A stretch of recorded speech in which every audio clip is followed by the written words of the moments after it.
Happy holidays, everybody. This is your start to the week. We're doing a brand new episode of a pop culture roundup. We got her back. This is huge, too. For the first night of Hanukkah, we got her. We got her.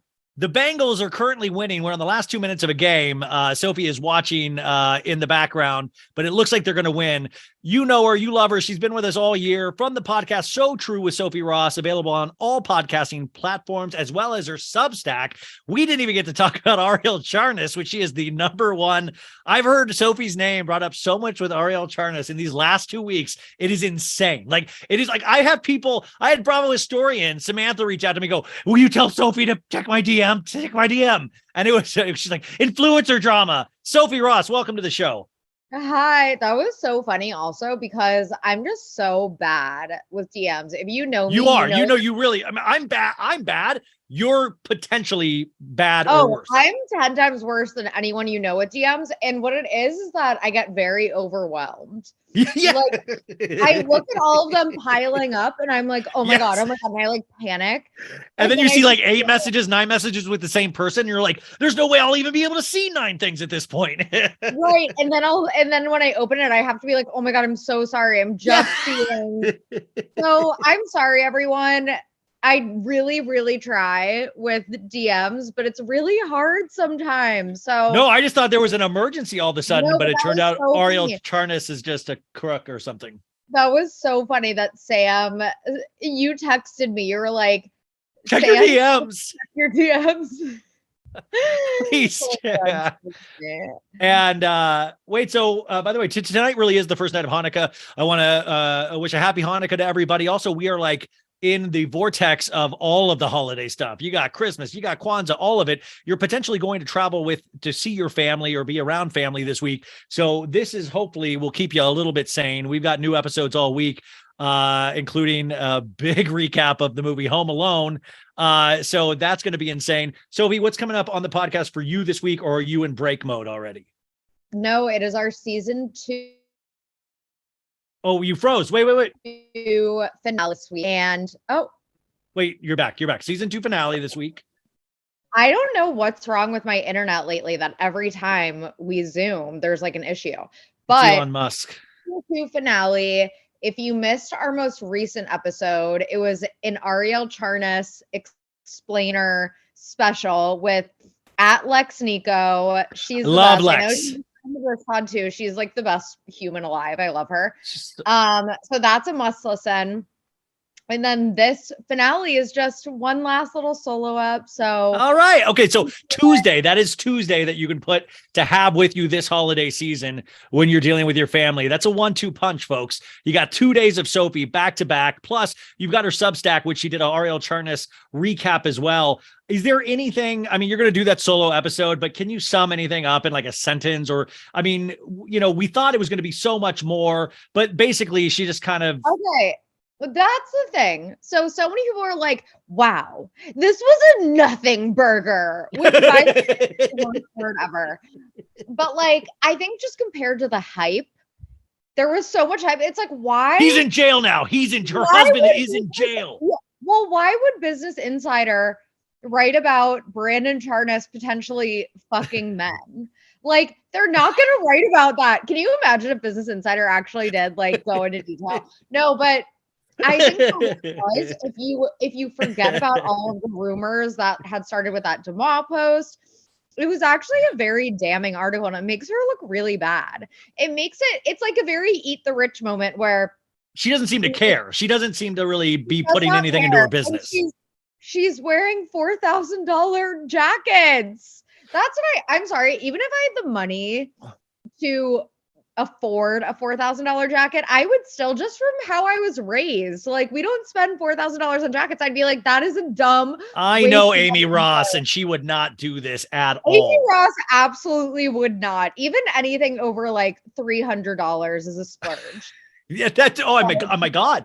I was like, we were strictly a Walmart family. And so now when my mom gets something, like nice, I'm like, holy I feel automatically guilty. We will always beat the nepotism allegations. We will always Yeah. talking about how I wish I've made my mom feel bad for not being Kris Jenner for years now. Because I was like, if you had only pushed me and my sister, if you had only pushed harder, you know? Wait, Ryan, literally same. I'm like, if only you had sold my sister's sex tape. That, like, can you imagine? Yeah, And you then could have put a camera in my room secretly. Like, she's like, oh, so like this wedding is actually at the person's in-laws. Like, we're going to like a family friend's wedding. It's like it's at the person's in-laws like $4 million vacation home. And I was like, why didn't you work harder? dude, we have somebody in our family that has like a villa in Italy, and my mom's been trying to get invited for years now, and it's somebody in our family, like it's somebody in our relation group, but she's been trying to snag an invite for years to this villa that you haven't been invited yet. No, but and this lady married somebody in Google, and like really nice family, but it's so funny because it's one of those things my mom will always bring up of like, maybe we'll get invited one day, and I'm like, let's keep hoping, Is it a palazzo? It is a palazzo. Wait, where am I? I'm just confusing so many shows lately, but Ariel Char. Oh, that's it. White Lotus. What did you think of the season 2 finale? This is another thing I covered in my Substack also, was that I really enjoyed the finale. I obviously was like sad for a second. If you haven't watched it yet, yeah, guys. I mean, at this point, I posted that thing. I posted a thing on Instagram, and I supposedly ruined it for 3 people. But if it's like Thursday, come on, guys. Like it aired on Sunday. So spoiler alert. I was sad that Tanya was like she was so afraid in her last moments. It made me sad, but I think overall it was satisfying because Quentin and crew, I don't know. It was very satisfying. I saw a lot of she's like, is he in a relationship with you? Like, I love it. Her final, like, he's like there with blood in his mouth, and he's just like, is Greg cheating? Yeah, that's it. That was so. But also, did you stay around for Mike White, the creator's comments after that? Like, I love that because it made it seem like, well, yeah, it was a very frightful moment, but she stood up for herself. Like, but then it was a derpy moment. He said he used derpy where she tripped and hit her head. Makes sense for her. But I still have so many questions about like Jack, like just Jack in general. He was such a good like villain in that finale where he just like turned so evil looking in a second. Like that actor Leo Woodall, I think his name is. And supposedly he's dating Megan Fahey now. Fahey in real life. Yeah. That's a freaking power couple because they were both like MVPs of the finale, at least. I know that she wasn't nominated for a Golden Globe and it was Aubrey Plaza. I know, which is Jennifer Coolidge, but those are like the 2 big names from it. And I feel like that's more so what the Golden Globes are about. Well, Golden Globes is also voted on. I talked about this on the show. It's only voted by like 70 journalists. And it's like, it's been embroiled in all of these like allegations, but it's only 70 journalists. So 70 people are voting on the Golden Globes, whereas the Oscars, it's thousands of people. So it's like hard. It's like 70 foreign journalists that usually you can wine and dine and buy nominations. Yeah, exactly. Golden Globes. That's that famous quote, I think, from Modern Family, where it's like, you buy a Golden Globe, you win an Oscar. So just saying, I think that she probably will be nominated for an Emmy. She has to be. I definitely think so. And not that Aubrey Plaza and Jennifer Coolidge were bad. They were great. But you know what you're going to expect with them. I feel like Megan Fahey was like such a breakout like talent. Well, but what's so cool about that is that now everybody, I think, that needs to knows who Megan Fahey is. I mean, I know she's done tons of work before this, but she came on my radar through this show. So, I mean, like, I think that you can't buy that kind of. I know I would love The Bold Type because I really loved Younger. Oh, I figured you watched it. I figured that was like a you show. It's like actually a major like plot hole. If you know me, that I haven't watched that because it's a very me show. It's like Emily in Paris, like Younger. I love that shit. So that's next on my list, actually. I was sad that it went just because it's like so good to have a storytelling show that's written and not like reality that I really got into. And I was sad about Jennifer Coolidge, but also like, I totally see where I believe Jennifer Coolidge will be back as a ghost in some season. Like I truly do. Like not like every episode. I think they're going to tie it together somehow. Like we're going to be able to find like Mike White in that after the episode, he was like, you're going to find out what happens with Greg. I guess that is going to be something that he like closes the loop on. So and he said Eastern religion. Eastern religion is where they're going to go next, potentially. Yeah, they're saying like an Eastern Asian country, probably. So yeah, I love we'll it. see. Yeah. Also, did you, I would love to get your thoughts on, because I had read a couple of your tweets on Thursday night, I think, and I didn't get to really talk about this on my show yet because I was just so beat on Thursday night, but Winter House finale plus Watch What Happens Live afterwards. You had some pretty strong feelings, and I purposely didn't continue to read your tweets because I was like, wanted to ask you, but you were like, this is embarrassing. I forgot what the tweet was. Can you imagine being Jessica, aka Crypto Lindsay? Like, that was just like so Jessica the Messica. That was so, just everything about that episode was so embarrassing. Well, but thank God she was on Watch What Happens Live. She was able to give herself a life preserver and go, yeah, I was crazy, seeing it now. I don't know if you watched that afterwards. Yeah, and yeah. But it was Sierra and Jason and Jessica, and between them, there was one good guest. Like, it was like, still, you think it would be the most exciting Watch What Happens Live with Jessica finally like speaking, and it still came off kind of boring and bland.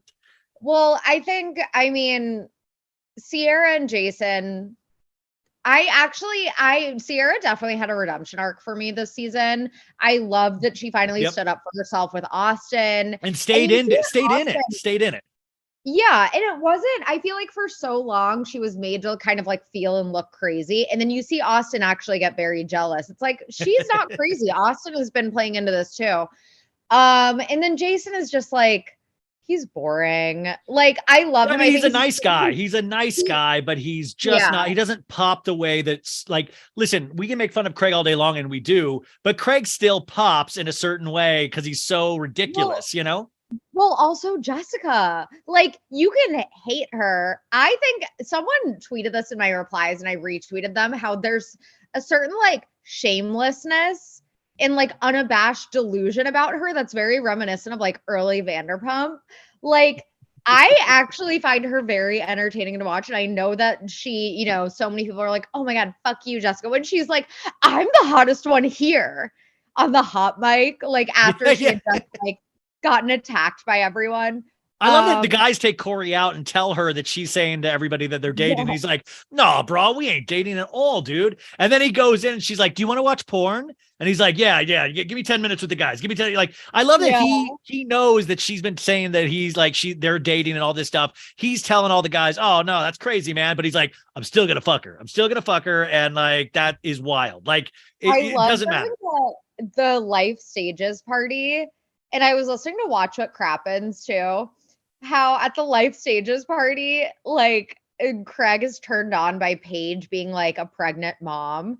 And they joke on Watch What Crappens, they joke about him having a pregnancy fetish. And they're like, who else has a pregnancy fetish? Marcy's husband. I'm pregnant. Marcy, by the way, is a character from Southern Charm that all of a sudden popped up like we were supposed to care about her all of a sudden. It was Shep's cousin. Like, and she was like 9 months pregnant for the entire season. Yeah, we never saw, like, I thought we were going to see a delivery, and all of a sudden she's like, well, had the baby. And it was like, oh, okay. And the Winter House too is like, it was the fucking baby voice that Craig uses, like, hey, baby, my Paige, baby, I made you, yeah, I'm baby, it's like slow, like, it's just like, come on, dude, snap out of it. I know, it's so hard for me to judge I see all the tweets. Oh, does your guy use a baby voice? We sometimes, you don't think about it sometimes, but sometimes, but like the thing about having an SO sometimes. Is that significant other? Significant other. Is like sometimes you find them so cute, you just want to like pinch their But if a camera's on you, you wouldn't do that. I know. Paige has to warn him. Paige has to say, cut the shit. You're on camera. I know. Yeah. No, that's fair. That's fair. I still maintain that Craig and Paige are not going the distance after watching this season. I disagree. I think they fully are. Like, it seems like we made a bet on this, didn't we? Yeah, we did. Yeah. Our lives. We're betting our lives. A fight to the death. By the way, okay, so I don't think you're watching Salt Lake City this season, which is like, I am. Okay. I am. So it's just like batshit crazy. We say it every week, but it is just batshit crazy. And it was sad because they filmed the reunion on Friday. There is a rumor going around. I made a joke post, but now there's an actual rumor going around that Mary did a segment at the reunion. That is not true. Do not believe that. That's not true. But Jennifer Shaw did not show up to the reunion, and she released a statement on Friday saying, first I wasn't invited, then I was invited, and I happily accepted. But on advice of counsel, which she's finally listening to lawyers, shocking. She said, Bravo said I had to talk about storylines, and I refuse to do that because it will hurt my case. Da da da. She can't. But the thing is, Sophie, that is also bullshit. Is that I had it on from a source that she definitely was going to be there, and then Thursday's news broke with all the FBI stuff when they had first done inventory of her house of all the fake purses and jewelry. Yeah. And once that got released, she then said, I'm not showing up. So it's another lie on top of a string of lies. This week, she also weaponized, trigger warning. I'm going to talk about something about harming yourself. She talked about killing herself. And it was in the middle of a fight where she used, and once somebody throws that out, you just can't, you got to stop fighting. Yeah. It felt like she was weaponizing it. Also, don't film the show. If you are in the hospital, they should not have let her film this season at all. Right. And I think that it goes without saying that she would not be able to talk about her case after pleading guilty, and it's still going, like, obviously, but the fact that she made it seem like Bravo was like screwing her over, like, I don't know. She just will never. I think seeing her have zero regard for people's property, like, I don't care where your shoes are from. If you had $50 shoes, I'd fucking strangle you if you put them in the ocean. My Javianas, like literally $20 Javianas. My Tivas, yeah. Yeah, I would be so freaking mad. Like, of course she did this shit. She's like such a sociopath. And did you see the preview of like us finding out what happened with Heather's eye? So they released 6 minutes, you guys. They released the first couple minutes it's like of next week's episode, and Jen Shaw is like sitting across from her, and it's like this weirdly staged scene of like, hey, what's going on with that eye? And like Heather's like, you've got to help me think of a reason why this happened. It's so weird. Yeah, Jen goes, we need a like cover up story. Like, is this something that would hurt Heather's or Jen's case? Is that why Heather is trying to cover it up for her? Who else could it be? Like, it seems you could say Whitney, but Whitney wouldn't still be in the wig. Whitney was in, like, whoever it was had the Marilyn wig on because they showed a different shot of the door when she opens it, and there's somebody in a blonde Marilyn wig. Jen was wearing a blonde Marilyn exactly, wig. But I'm saying like the other person here, everybody keeps thinking is Whitney, but another thing is this happened, supposedly off camera, and it's going to be another off camera scenario, which is like after Beverly Hills. Yeah. After Beverly Hills, that's wild. But I think it's truly worth looking into the Heather Jen relationship because it's really one of the weird, like you could say Whitney, a lot of things about Whitney and her not being able to get to the point and light voice, but she's dead on. It is a weirdly toxic relationship that Jen will completely drag Heather down. Like she will not even think twice about it. And Heather will do it out of some weird, either friendship loyalty. I don't know if she invested in Beauty Lab and Laser, but something is so weird here because I truly believe Jen popped her in the face. It's so weird. I don't know. Are we going to talk about who looks at my Twitter profile the most? Yes, actually, this is so scary. So by the way, I think you probably know I would have, I mean, that doesn't surprise me, but there's an app that I didn't do this because I was scared to do this. But there's an app that'll tell you the top 5 people that look at your profile. And I was number 1. No. Okay. So you were number 2. Yeah, number baby. 1 was my queen, Lisa Barlow, was my and then it goes Ryan Bailey, and then like just all Bravo accounts basically after that. I'm not gonna Lisa Barlow number 1 though. Amazing. Ryan was like, I feel like a stalker, and I was like, I'm honored. I do feel, I mean, like, but at the same time, I was like, but then I was like, yeah, I mean, I obviously look at Sophie's, like when I go to Twitter, I'll look at Sophie's tweets. But that leads us to an interesting conversation about Twitter really fast. because it's currently, I mean, we've talked about Elon a couple weeks ago, but it's gotten even further than that, where just a couple hours ago or 12 hours ago, Elon, he's been doing these like two-faced Batman villain things where he'll be like, let the people decide. Will I run Twitter or not? You decide. I will accept the final answer. And there's currently a vote on Twitter where we get to decide if he stays running Twitter or not. And it's 52 to 48 Yeah, right now. I was gonna say, what is it right now? I think it's 52% to 48% and 52% is like retire from Twitter. And he's like bitching. Like, I've never seen a man. I mean, I have seen a man this fragile, but he is so fragile. It's 58 to 42. Yeah, he's so freaking fragile. I was in that Twitter Spaces that he popped into with all the reporters that he had banned or something. It was a bunch of it was a bunch of left-leaning journalists, basically, after he had banned a swath of them. But yeah, he's just so freaking insecure. It's wild. Well, and then he tweets after 57 minutes ago, he goes, as the saying goes, be careful what you wish as you might get it.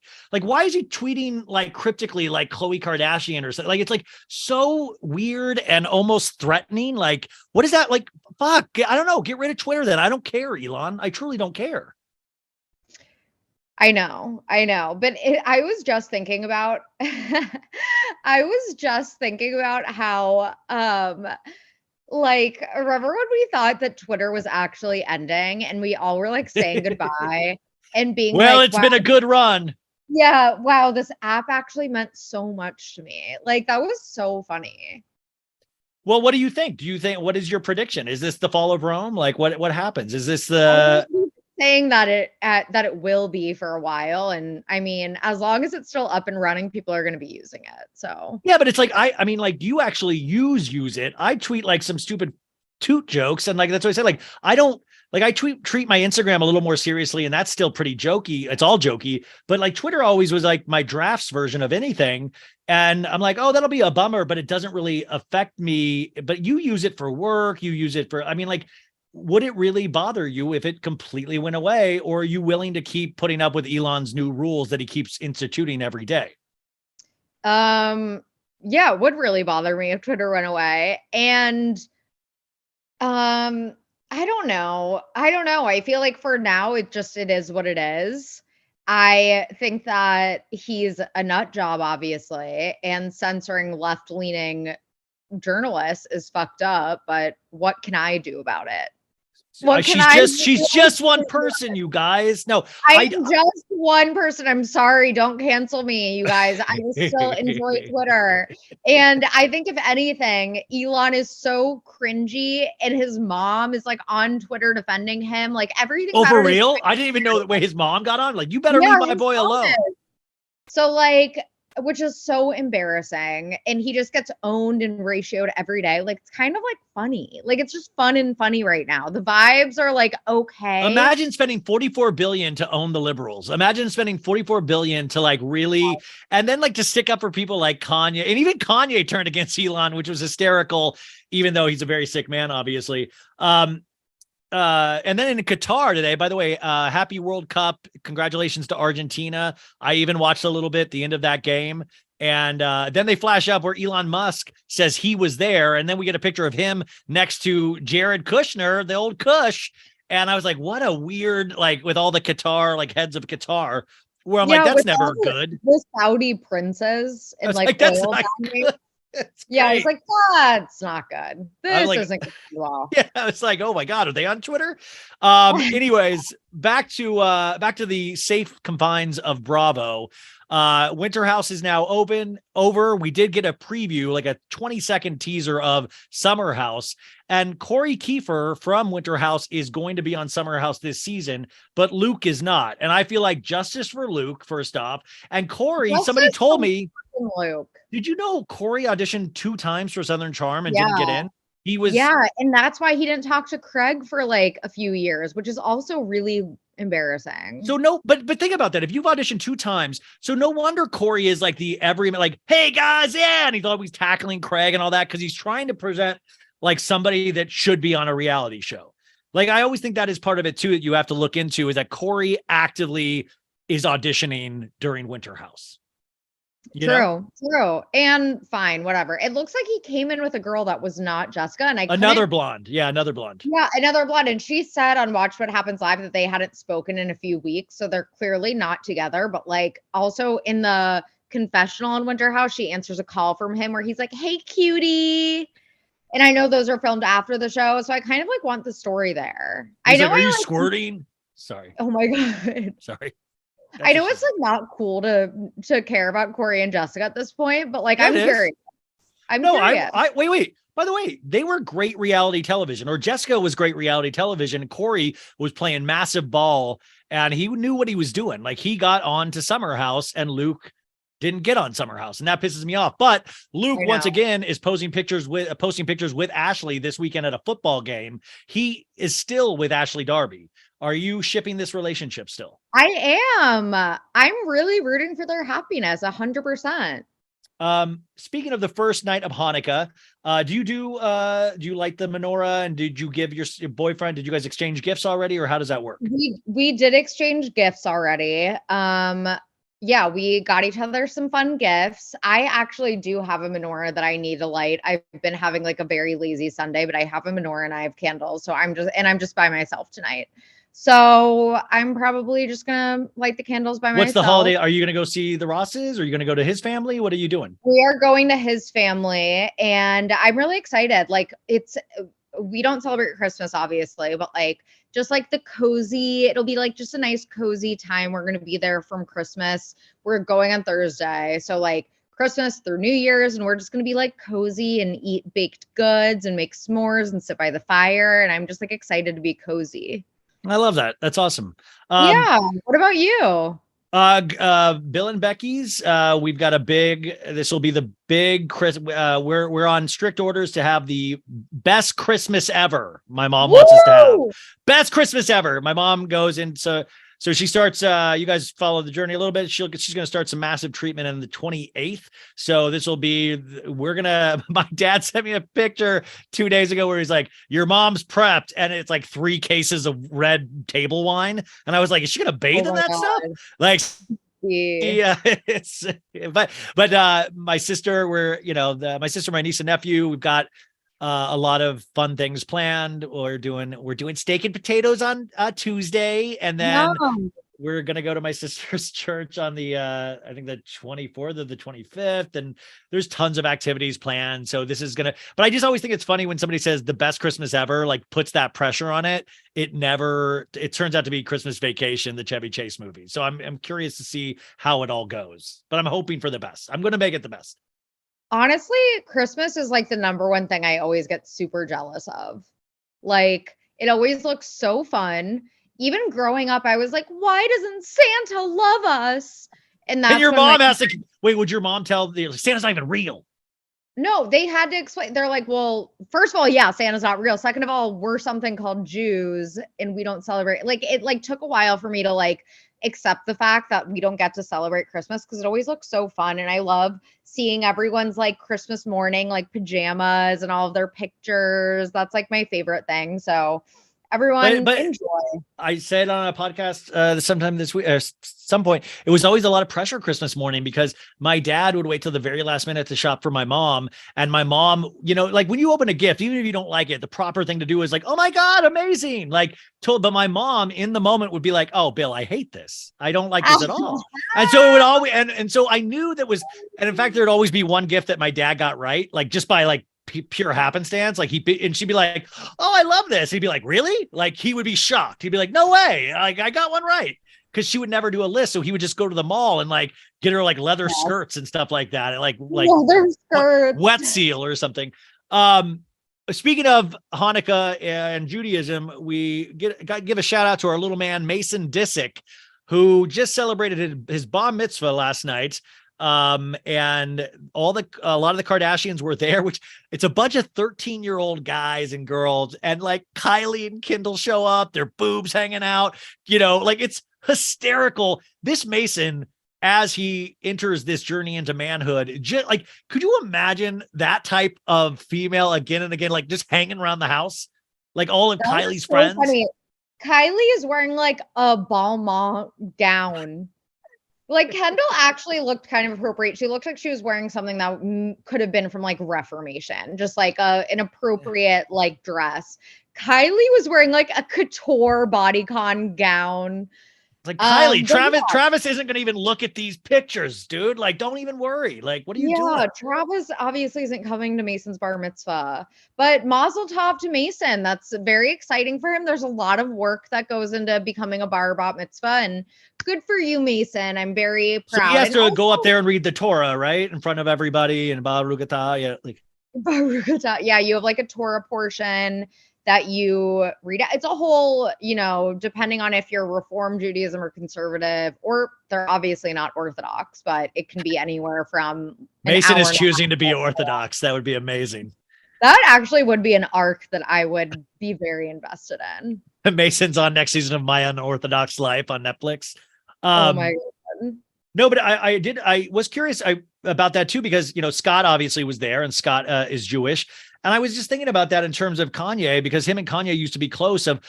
This is like where I'm bummed that Scott is not really on Kardashians anymore, because I would kill for his opinion on this. I would kill to know what he thought of this whole scenario, especially for like him having a 13-year-old son and other small kids. You don't want to be made fun of if the kids think Kanye is cool, and all of a sudden Kanye is saying this hateful rhetoric against something you're studying to be and something your family is. I just thought, like, what a pressured situation potentially for those kids, Scott Disick's kids. Like they've grown up to be like, well, mommy only wears Yeezy, like when Courtney went through her Yeezy phase. And like, it's just got to be really, really hard and weird for those kids. And then if you pull backwards, hard for all of us. But like, especially, I was just wondering what Scott thinks, because he's never gone on record yet. And that's honestly disappointing. Like, it adds another layer to it. I always knew, obviously, that Scott was Jewish. I didn't really know what the kids' affiliation was. I had seen them, I think, light candles on Instagram with Scott, stuff like that. But I didn't know, how religious they were. But having a bar mitzvah, I'm like, the fact that they haven't gotten more, I guess, invested in shutting down Kanye, it seems like, or saying anything about the anti-Semitism, like, and I know I didn't know if this was some sort of like, also like sign of like Kim going, look at me, Kanye, I'm at a bar mitzvah, like, I'm like, look at me, haha, like, I didn't know if this is rubbing it in Kanye's face, if there was like, I'm used to looking for hidden meanings in anything Kardashian related, unfortunately, because they're never really upfront with things. But I was like, this is an amazing message. And I was wondering if it was like some hidden message for Kanye as well. Well, I doubt it. If he's like actually going through with a whole bar mitzvah, that's like, I feel like that would be like, I don't know, for that just to be a statement against Kanye would be like a lot. No. The pictures of Kim coming out like very openly with the back grid photos, like they're professional photos that were, Kardashian hired. If there were photos of her with like a Seder book or like a prayer book, that would be so amazing. That would be a statement. Well, I think North was there. And by the way, North's TikTok like genuinely is starting to scare me. Like North is going to like bully me one day. Like I know it. I just know it. Really? I haven't like paid attention to her on TikTok. Oh, girl, you got to get on that talk. Is that bad? I haven't paid attention to. I love she's been to she's like, I've been watching the Bengals game, and I was like, I've been on TikTok watching North. I've been watching a 9-year-old girl that scares me. That scares the shit out of me. Also, in Kardashian news, Kourtney is supposedly not speaking to Kim and vice versa. Who cares? Also, I'm starting to worry about the Hulu deal, because Lamar Odom announced this week that he has a Fox special that will immediately be put on Hulu the next day. And it's literally, this is what Lamar Odom's Fox special, which premieres January 2nd. Good way to start the year. It's called Lamar Odom, Sex, Drugs, and Kardashians. And the photo even has Kourtney Kardashian's face in the promo photo. So I was like, Khloe? Yeah, Khloe. Sorry, what did I say?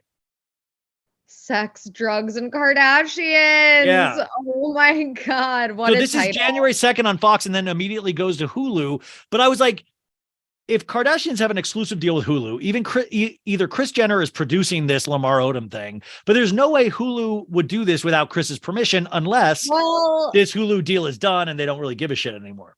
I feel like what power or stock do the Kardashians realistically have over Hulu, like one of the biggest streaming platforms on the planet. I don't think like the Kardashians have not brought in numbers for them. If I'm being perfectly honest, like no, I agree. I agree. I just wish they don't even release really the numbers, but I know they're popular. Like from every source I have is that like their popularity in terms of social media and stuff like that seems to be dying each month. And so it'll be really curious to see what they do next. And especially in regards to the Balenciaga thing, that was their season finale, which was just poor planning because it was the week everything went off on Balenciaga, which keeps being swept under the rug. But it's just really interesting. The other day, Alexa Demi removed all Balenciaga and stopped working with the company, but Kim Kardashian still works with the company. Do you think Kim will eventually cut ties with Balenciaga? I think that at this point she kind of has to, because why would she give the public another reason to hate her? She already like really, I know that she acts like she doesn't care about like everyone hating her and making fun of her all the time, but like I think she desperately wants to be liked. So yeah, I think that she'll do anything to please the public. Yeah. Yes. And also she is like, even though she is like one of the most beautiful women in the world and like her plastic surgery is on point, even though there's crazy amount of it, she is starting to look older. Like it is interesting. We are starting to see an older looking Kim. I wish that she had stuck with her brown hair and like her famous curves.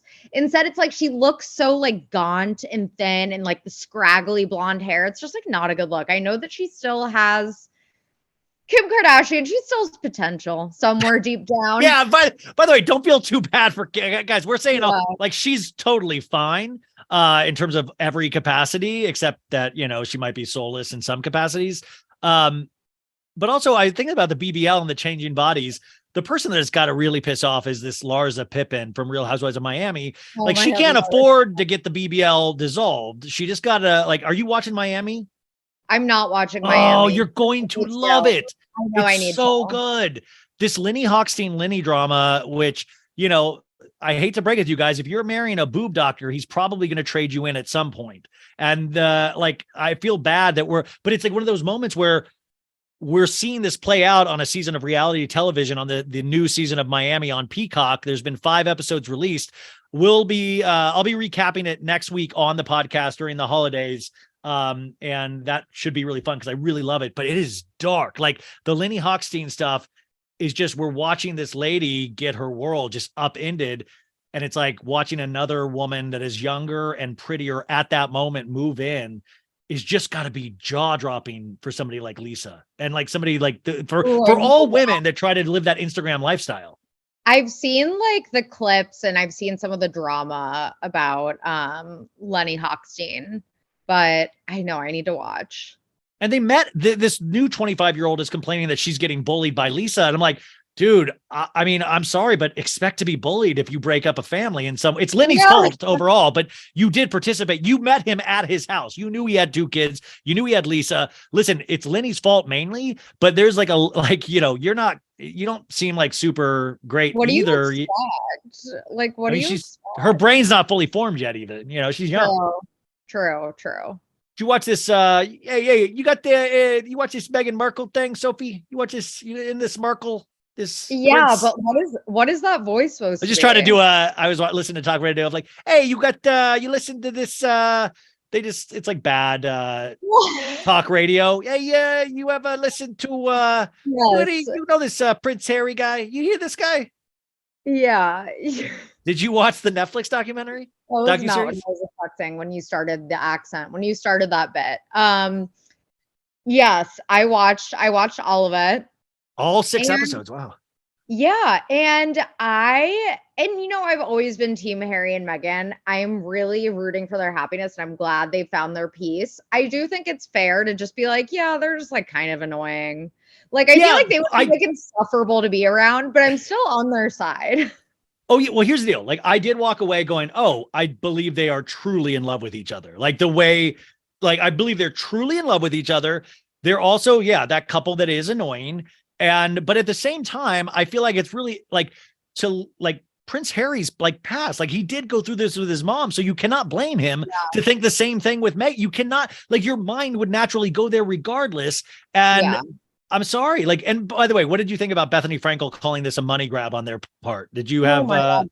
Shut up, Bethany. She's so annoying. No, my favorite part of the documentary, I decided, and I was like texting some of my friends about it. We were like in a group chat just talking about Meghan and Harry documentary as the girlies do. And God, I'd kill to get on that group text. I'd kill. My favorite part is when this was like probably in like the first episode, but when Meghan goes, when it's like the reveal that she calls him H, she was like, you know, I had career aspirations. I had a life. I had single. I was in Suits. I had dreams. And then came H. And my boyfriend's name starts with an H. So I decided I'm going to start doing that too, where I just call him H. So yeah. Well, everything is very like, she's that person and he's that person, that they both feel things very deeply. So like they even discover a beach in one of the last episodes and she's like, my love, come quick, my love. It's beautiful. My love. Like, it's like that. Like, it feels very like, oh, my love. Everything's like a poem or an older song. Accent. Yeah, it's very, and listen, she is that part. Like, I believe that's truly her. But it is interesting when you are, and like, then all of a sudden Tyler Perry gets involved. Like, they're living at Tyler Perry's, they're living at Medea's house, which I wanted one talking head with Medea. I wanted like, no, you don't. Like, I wanted Tyler Perry in the Medea outfit. I was like, I said, no, queen. Just one. No, but it's like Tyler Perry is so respected. You know, but it is funny because it is all like his story is like Medea, like he did the stage plays into the movies, and it's an incredible story, and he's so well respected. Tyler Perry movies are fantastic. I didn't realize he had that kind of money. Like, I didn't realize he was Oprah rich. I didn't realize Tyler Perry was Oprah rich. Oh, hell yeah. Also, Diary of a Mad Black Woman, that's a fantastic movie. So it's not just the Medea stuff. That stuff is no, in fact, I watched Gone Girl the other day again, and I forgot he was in that too. Girl. He's the great lawyer. Yeah. He's the attorney. Yeah. No, he's rich. So that is on Netflix if you're wanting to catch up, but it's a little Sex Lives of College Girls. Did you watch Sex Lives of College Girls? The second season finale just this week. I have not seen any of it. Is it worth watching? Oh my God, it's so cute. Mindy Kaling produces it, right? Or yeah, it's just like a very fun, cute, funny, just I love it. I love that show. I hate that it's called that because it makes me feel weird to say, but it's a great show. What else have you been watching? It's always great to know what's on Sophie's list or what she is. Are you going to go see the Avatar Way of Water about the Na'vi? I might. I could be convinced because you know I love CGI stuff. Yeah. I could be convinced. I rented Bones and All for $20 on Amazon Prime because you know I paid $20 for that Timothée Chalamet movie. I was gonna see it in theaters. So compared to getting tickets in theaters, which in New York would have been like $20 a piece, not even including, we would have spent like $60 to see it in theaters. I thought it was worth it. My boyfriend H hated it. My love. My love, he hated it and thought it was so weird. And I actually thought it was kind of disappointing too. Isn't it about a it's like a cannibal love story. Yeah, because by the way, it's the same director as the movie he did with Armie Hammer, which is remember when it was like so weird that he was doing this movie with the Call Me by Your Name guy and it was about cannibalism and it was announced right during the time that Armie Hammer, all that stuff was dropping. Yeah, that was weird. So it was good. It's very long. I guess that's what I would summarize it as, just very long. But Timothy is great. Taylor Russell is great. Not for squeamish people. I'm pretty squeamish, and it's not too gory, but like it's about cannibals. So you got the idea. I want to see that Meet the Fablemans, the Spielberg movie about like with Seth Rogen and like about like Steven Spielberg's story. Yeah. Meet the Fablemans. You don't want to see that? Like, I don't really care. Damn. I don't know. I want to see that. Maybe I'll watch it when it's like on streaming. Maybe I watched yesterday the Sherry Papini story about that girl that like did the Gone Girl thing. Dude, it's on Peacock or Hulu. But it's an Oxygen, but I think it's on Peacock, and it's like an hour and 15 minutes without commercials, but it goes in, it has all the police footage of her, like her stories and so like stuff you've never seen before. And it was so And it's like she just went to jail this past year after 6 years of ongoing things relating to this case, because this So happened during COVID. how they figured out that it was all made up. Yeah. Did they know right away? They got a familial hit on the DNA years later, because they had DNA on the underwear that was male DNA, but they could never do a match on it. And then when it got open to familial, they got a hit years later, and it was her ex-boyfriend that she was with, like 8 hours away. And they have the audio interview with the guy where they're like, hey, Sherry Rapini. Yeah. Like, was she here at all? No. And the cop's like, well, listen, we're going to do one more time where you don't get in trouble. Do you know? And he's like, I just wanted to help her out, man. She was in a real bad place, getting out of her husband. And like, it all turns, and they collect all this information. And then they show the final interview where they bring him in, and the husband and her, and tell her what they have. And she keeps saying, she goes, no, I don't want her to get in trouble. I can't. And she goes, do you recognize this house? And she's like, it's the woman's house. She keeps saying it's the woman. He's like, I'm Sherry. This is the last time. You can't lie to us. If you lie to us, it's a crime. Do you want your husband to leave or stay here? She's like, I don't want her to go to jail. She saved my life. And like, she keeps saying it's this lady. And then finally she's like, listen, here's the deal. It's your ex-boyfriend. And the husband is just like, holy shit. And the husband moves his chair away from her because he's believed her the whole time and stood by her. And she's like, I'm a bad person. It's just wild. And she finally admits it.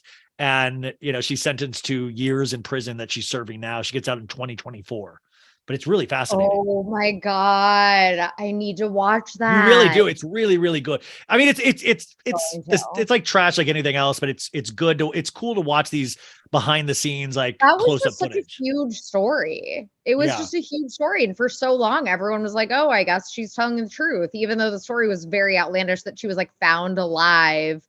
Like with like, by the way, she branded herself, and she had the guy break her nose with a hockey puck. Like, he's like, I banked, she wanted me to bank a thing. And she's like, so I did it, and he's like a kind of like doofusy guy. And she's like, he goes, yeah, we got it at the Hobby Lobby. She wanted me to brand her. I don't know what we even said. And it said like Exodus something. She branded herself. She put all these, like all this thing. He's like, yeah, I let her hang out. I went to work 8 to 10 hours a day, and she just stayed here. And she would like beat herself up to like make the story be more convincing.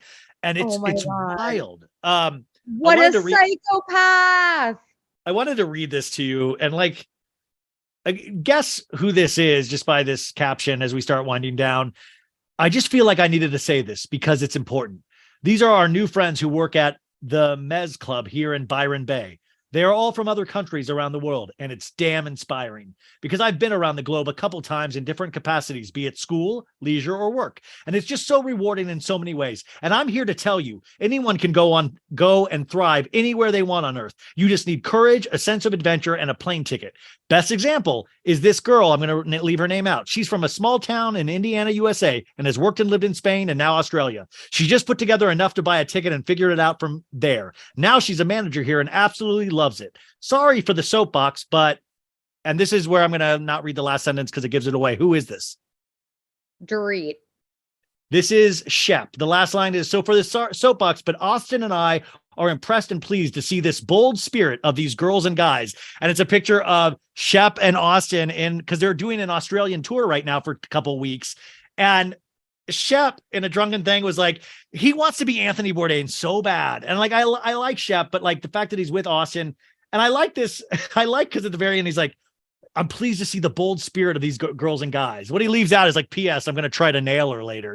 Me and Austin are going to try to double team her later. It's just so this sense of adventure and this, like, this is what he's going to be on Winter House next season. He's got to be, right? Oh my God. Grow up, Shep. Grow up. It's like 2 40 years old. Like Winter House is going to end up being like 3 45-year-olds in a hot tub. That's what it's going to end up being. I turned the comments off because they were probably like, what are you talking about? Oh, he turned the comments off? Oh, he did. Yeah, oh my God. They probably said what I said. Like, you're just trying to get laid, dude. Are you watching Potomac? Yes. It's a messy season. I mean, I wouldn't say it's its best season, but it's really good and it's better. Like if you're White Lotus, if you're off White Lotus, go to Family Karma and Potomac on Sunday nights, you guys. And Sister Wives, which I don't think you're in yet, but it is so good this season. No, I actually wait. So on TLC, I know Sister Wives is like the #1 show. I just want to say this was another thing I wrote about in my Substack, and also Kendall Cunningham, Daily Beast writer, who I love, wrote about this in the Daily Beast. The Culpo sisters. I always say Cupo. I guess it's Culpo. Yeah. It's I like watched the Olivia. reality show. It's fun. It's only fun. 6 episodes, and I had a lot of fun watching it. That's like the only TLC show that I've like watched recently. It's like Kardashians if they weren't rich assholes yet. Like they're rich, but they're not. Yeah. And I mean, I think they genuinely do come from like a humbly beginning, middle of nowhere, Rhode Island. Like I've followed them on Instagram for a while, and they like seem genuinely down to earth. And I like still get that vibe in the show, but like, who knows? Anyway, It's three sisters fighting, by the way, but it's like they're not Kardashians yet. Their parents are funny. I like the Culpo sisters a lot, actually. Yeah. Also, if you want, seem very nice. And the TLC totally audience has been like ripping them apart on Twitter. They're like, we don't need another Kardashians. And I'm like, just give them a chance. No, actually, I actually really enjoyed that show. Also, as we close up here, if you want something to make you smile, Rihanna showed her baby for the first time, and it's really cute. Her baby, Rihanna and A$AP Rocky's. Oh, I know. He's so cute. Oh. Really, really cute baby. Oh, also, we're really not going to get time to discuss this, but I wanted to bring up Meg Thee Stallion really quick.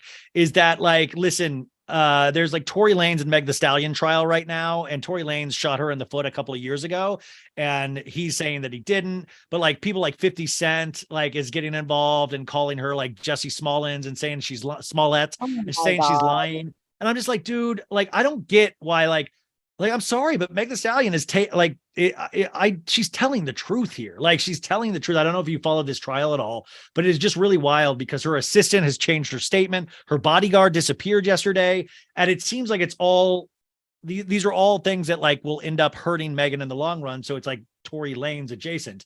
Have you paid attention to this at all? Yeah, I've been following all of the reporters that have been like live tweeting it. It's sad. It's making me so sad for Meg that she's already been through so much. And now you have all of these misogynistic freaks online that refuse to believe her. First, it was about she was never shot at all. And now it's like, oh, it wasn't him that did it. Like the goalposts keep moving. Yeah. So yeah, and then her friend Kelsey, I guess, has completely, betrayed her, and it's sad. And I'm excited for what's his name, Tory Lanez, to just throw the book at him. But it's just weird though, if you see like the toxicity around how women are treated, even with this, and they're like saying she's a liar. I'm like, yo, like we've even seen the foot, and like she had to admit that she slept with Tory Lanez, and she's like, now my own boyfriend doesn't even like me. She's like, it's affected my actual relationships, but I'm actually taking a stand for myself. And it's just, I don't know, it's just wild what people think. And also over these next 2 weeks, pray for Britney. There's been a lot of wild stuff about Britney online this last week. That she is not doing well. Perez Hilton made a statement yesterday, which you could take it or leave it because it's Perez, but said that whatever's going on, he talked to an inside source that nobody has guessed yet, but it sounds like she is not doing well. So hopefully, I don't know. Jamie Spears came out in the news yesterday and said he's writing a book with Kevin Federline on parenting, which is insane. Like, oh my God. I would just talk about a book. I thought I wouldn't buy Jamie Lynn Spears' book. Like, this is a book I would never in a million years. You would have to pay me to read it. Okay. Well, if that's on the table, maybe that'll happen. Okay. Sophie, what are the New Year's resolutions for yourself? What are you looking forward to in the new year? You got the new job, you got a man, your podcasting career is taking off like a rocket. What's next? Thank you. I think my New Year's resolutions are to have a better work-life balance, to not always feel overwhelmed and on edge, and just I always feel like I have something to do and I want to be able to relax more. And yeah, I've been on a journey of quitting nicotine, which has been hard. Wait, Sophie, I don't think I knew you. Oh, you're talking about even like vapes and stuff. Oh. So that has been difficult, but I'm excited to be finally. Are you already on the journey? Are you already on the journey? You're on the journey. I am on the journey already. So that's why I've been extra bitchy lately. So yeah, continuing that journey into 2023. And yeah, there's probably something I'm forgetting. I was thinking about this the other day, but about I'm trying to be more of a person. I'm so Did you say not more of a morning- normal? morning person. Yeah, but how would you ever make yourself a morning person? Some people are, and some people aren't. Did you see my tweet that like blew up and some people No. were like, just set an alarm and wake up, solve the puzzle? I'm like, I wanted genuine tips about like, how do you motivate yourself to get up in the morning? I think some people are chemically like that and some people aren't, you know? Exactly. I'm so like, I have so much energy at night. I'm most creative at night. I like get most things done at night. So it's just whatever. It's just, I'm probably never going to be a morning person, but what are yours, Ryan? It takes me like 12 hours to wake up. Well, I got to tell you, mine is January 1st. I'm quitting Diet Coke. And Okay. and I will say I do have to stop the vape. So that is something, but I'm scared to do it at the same time. But I have been cutting back on the vape already. So those are like two big ones. Of course, always is losing weight, but I'm working out with a trainer, so I'm getting healthier in that. Knee surgery this year. But it's like everything's been so stressful between like this and mom and all that stuff. It's just been crazy. So I guess it's like to try to have more of a life at all, like, and try to really, I don't know, get less work focused, or actually more focused in the right way on work instead of messy focused how I am. Right. Well, all we can really wish for, all I need in life is health and happiness. And I'm wishing the same for you, Ryan, and for everyone. And all of you, we wish you a happy Hanukkah, happy Merry Kwanzaa, and a Merry Christmas, a happy holidays, and a happy New Year. Go listen to So True with Sophie Ross. Tuesday will be a solo episode for her, plus her Substack. I don't know if super follows still exist on Twitter, but you can always do a super. Do they still exist? Yeah, they Okay, do. I didn't know if Elon took them away or created something different. But you can sign up for her Substack, which is really actually very entertaining. And especially if Twitter does go to shit, go over to the Substack, especially because I'm sure most of her thoughts will wind up there and her podcast. And I think that's it, you guys. But have a great start to the week. I know it's going to be a crazy one for you guys. And then I will be doing recaps and new shows all week. And next week as well. We do not take a break here because I would go crazy. So, okay. I will talk to you probably next year. Hardest working man in show business. Listen, it's the insecurity. It just keeps me going. I don't know even what I'm racing towards, but it's something, you know. I mean, I'm just that big podcasting award, or the big, I don't know, when they put all us podcasters out to pasture and we all retire at some farm somewhere. Yeah, it's some like award that I've never heard of, but every podcaster is like, "Oh my God, thank you for the nomination." And sometimes, dude, I see these podcasters but you're like you guest on a bunch, you do this, you know, you podcast a lot, but like there's podcasters that do like one a week and they're like living in mansions and so, and I'm just like, what is going on? Like what the fuck is that? It's wild. But anyways, this is the most fun I've ever had doing anything. So thank you guys. And thank you, Sophie. We've had a great year and I will talk to you probably sometime in the beginning of the new year. And I'll be looking at you on Twitter and we'll be texting. Yeah, I know you will be. I know you will be. Yeah, okay, whatever. My love H. I love. Bye. Bye.